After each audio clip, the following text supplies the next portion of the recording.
Every note in a scale has a name and a job. Not just a letter on the page, but a role, a pull, a personality that stays the same in every key you ever play. Most people learn a scale as 8 notes in a row and stop there. But musicians hear something completely different. They hear which note is home, which note leans toward it, which note decides whether the whole thing sounds happy or sad. Each of the 7 notes has a job, and each job has a proper name. Once you know those 7 names, you stop hearing a scale as random pitches and start hearing how music actually moves. These names are the vocabulary harmony is built on, the words players use to talk about what a piece is doing, and by the end of this you will hear the scale the way they do. We will use C major because it is all white keys, so every roll lands on a plain key with nothing in the way and you can see each one clearly. Start by numbering the scale, 1 to 7, and then back up to the home note an octave higher.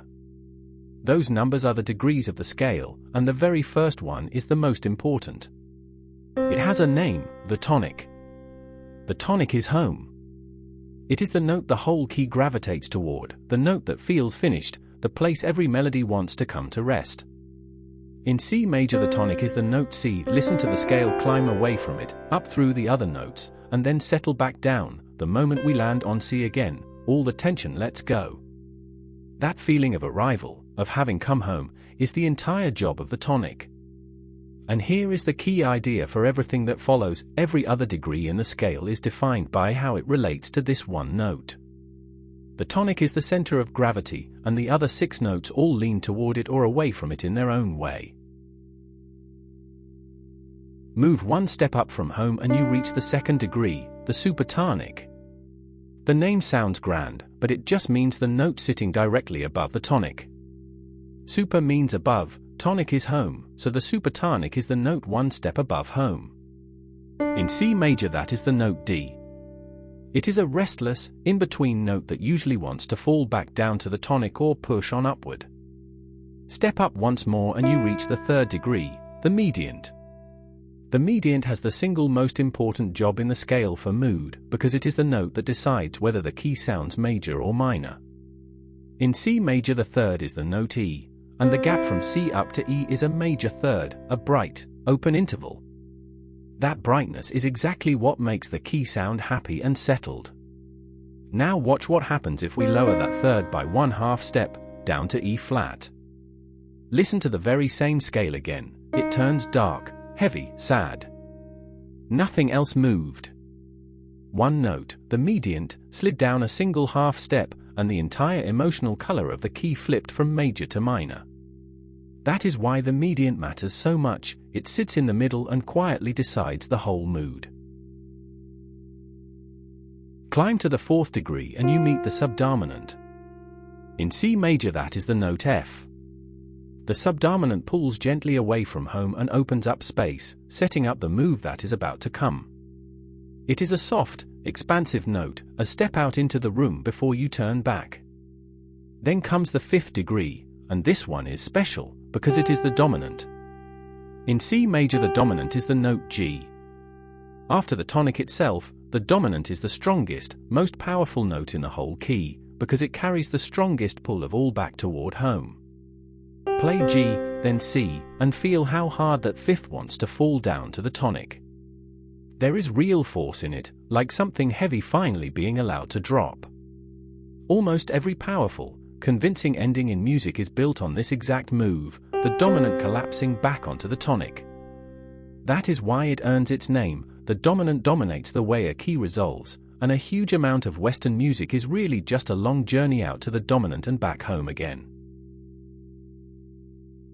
The 6th degree is the submediant. In C major that is the note A. It has a quieter job than the dominant, but an important one. It is the home of the relative minor, the note where the matching minor key begins. C major and A minor share all the same notes, and that shared world is anchored on this 6th degree. The submediant is also a warm, slightly wistful note that often softens a phrase before it heads home. Then we reach the 7th degree, the last one before we return to the top, and it might be the most dramatic note of all, the leading tone. In C major the leading tone is the note B. It sits just 1/2 step below the tonic, right next door to home, closer to it than any other note in the scale. And because it is so close, it is desperate to climb up to it. Play B, then C, and you can feel that tiny gap snap shut, like a door clicking closed. The leading tone leans so hard toward home that it almost seems to resolve on its own. It is the note that tells your ear the end is coming. Now hear the two big pulls together, because these are the engine that drives the whole system. First, the dominant falling home, G down to C, the strong, settled pull from the fifth dropping onto the tonic. Then the leading tone rising home, B up to C, the tight, straining pull from just below climbing onto the tonic. One comes down onto home, the other climbs up to it, and together they close in on the tonic from both sides at once, trapping it. Listen to them back to back, first G to C, then B to C. Those two motions, the dominant resolving down and the leading tone resolving up, drive almost every cadence in Western music. A cadence is simply the way a phrase comes to rest, and wherever a piece of music sounds like it has truly arrived, like it has genuinely finished a thought, you are almost certainly hearing one or both of these pulls land on the tonic. Master the sound of these two resolutions and you have the beating heart of harmony. Here is why the names are worth learning, rather than just memorizing the letters. The letters change in every key, but the jobs never do. In C major the dominant is the note G. But in G major the dominant is the note D, and in D major the dominant is the note A. The actual note moves around, yet the role is always identical. The dominant is always the fifth degree, always carrying that strong pull home.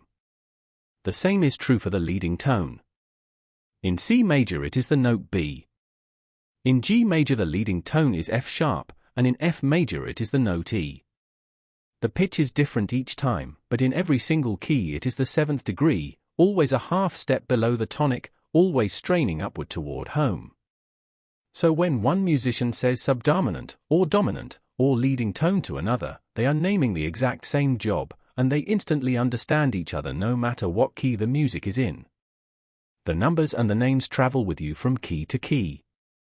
That is what makes this vocabulary so powerful. Learn the 7 jobs once, and you can talk about, and hear, the structure of music in any key there is.